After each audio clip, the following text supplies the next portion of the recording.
To those people who recently just caught on to this huge cinematic crime boss toss KKAK war that's been going on online, on the DA, and on chat. Here's the catcher. I did know what was going on, but I had no way of saying it. All them years, I was innocent and still doing everything I'm supposed to according to the law and according to everything else. But when something happened that I had no control over, I went to social media and viral boards or platforms to get help. And I said, everybody that can help me, please do, because I'm going through something that I didn't bring on myself. Now, if anybody else cared, they'll understand that I was innocent and righteous. But these type of things I've been saying for 8 years already, so I ain't gonna repeat it. But I will say that when it get to the point where I can't fight, and nobody else will fight for me or help me, then I will go on to heaven. I mean, that's just something I can say spiritually. I believe my faith will hold strong, that somebody or something to come. And I ain't saying that I'm the only one here, but I know whatever else was going on, I ain't had nothing to do with it anyway, and I watched it for 8 years anyway. So all this new stuff happening is continuation of that. And it's a continuation of everything that's been happening. And I'm a witness. I'm the lone witness of it the whole time. So since I've seen it so much, I know it's true. And so when people look on to me in laughter, I ignore it. When they look on to me in fear, I be concerned. Because there's nothing here wrong with me, but it's only wrong with those who did this to my life. And when I looked on at my life, I seen something happening, and I did get sick. But not the kind of sick they needed me to get. And so since I had got sick from all the persecution and circumstances, I stayed righteous, royal, and holy. But if I hadn't got sick, I wouldn't have known the difference between what I was doing and what everybody else was saying. And nobody else could console me. I mean. And so, yes, I'm Dexter Ray Jr. and the Jerome, and I'm the one here. Ellie, my rap nickname, for fun and games, not for nothing serious. But I can be serious with the raps, and that was fun. I've been doing this Ryco Eco chase for over 20 years, if you will. But that's only after what I later will find out. But for what I could observe readily, it's been like 9 years, going on 10 years, where it's been happening to me. And I've been seeing the things happen to me, and I couldn't do anything more but be there. And since I did have the courage to fight back without the substance to know the difference, then I still could stay holy and stay pure, because I ain't really care who it was or what was going on until I realized, hey, this might possibly be an entire place that's doing something to me. Yeah, when that first happened, I gave up because I realized it ain't nothing else for me to do or say or think. Because if a whole place doing this to me and know I'm innocent, then that means we ain't living in earth no more. This some type of dystopia, paradise of sort, Doc. So we not living in planet earth no more for sure. Because after what I've seen and gone through and reported to the whole universe, I don't fear evil, but I know it's there and I know it's possible. And that's it. So for people that do catch this recording and any other ones, they'll know that I'm trying my best to do the things I'm supposed to. My life is not one that revolves around law enforcement figures. My life is not one that revolves around politics figures. My life is not one that revolves around the Teresa CKEK sports Twitters, if you know what I'm saying.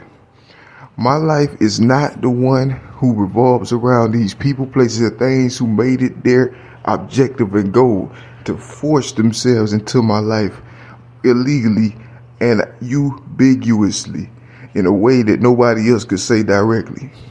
And since politicians and rap artists was all involved in it, then this is a huge trigger like Coco life. Yeah, to do me this bad to the point I seem like the bad guy when I did everything right is a sin above all sins and potamotes.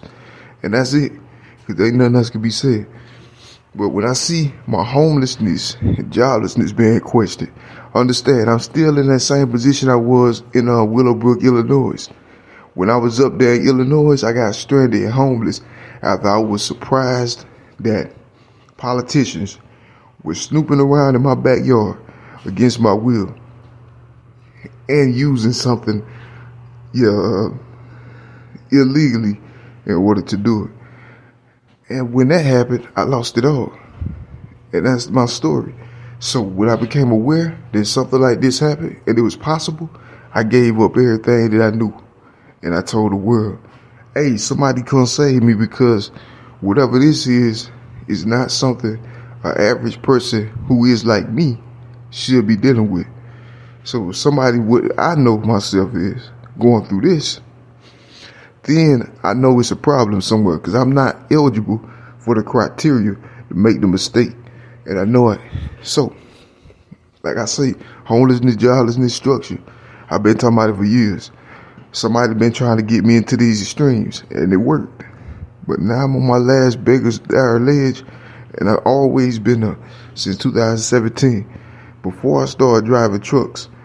And when I started driving trucks, everything was nice because I liked it.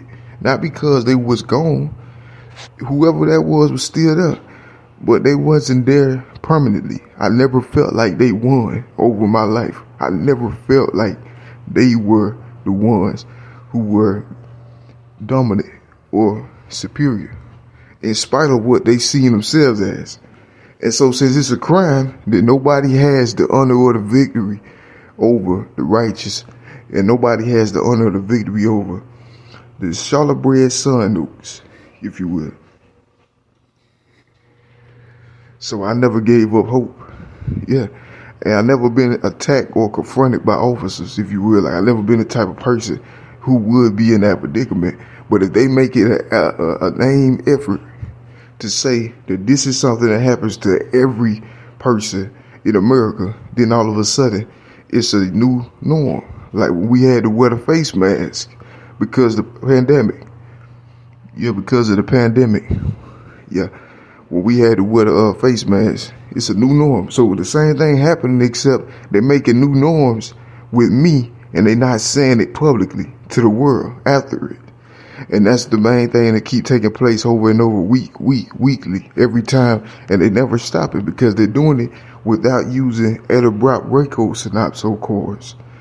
And they're not saying it to the public, but they are saying it to me in different ways. And most of them being white supremacists.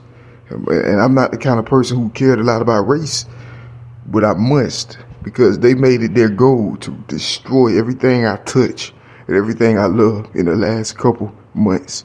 And the last few months is not my fault. It's not my fault. I'm a witness of something that somebody meant to take from me, and I said no, because it's mine. And that's it. Somebody tried to take something from me, I said no, because it's mine. And that's my story. As far as homelessness and joblessness, and, my art legacy, because I can rap, but I know the time to rap and what not to. So I wouldn't do things that I know I can't do at the time, but I can do it good, very well. But not today. Today I'm under attack. That's not. It wouldn't help me to rap, but it would help me to tell people the truth. And so that's what the name of this is. I tell people the truth. Homelessness and joblessness. And that's it. Hell it is. Hey, check me out on Twitter and all my recordings. I am a legitimate source of geeko-ecory.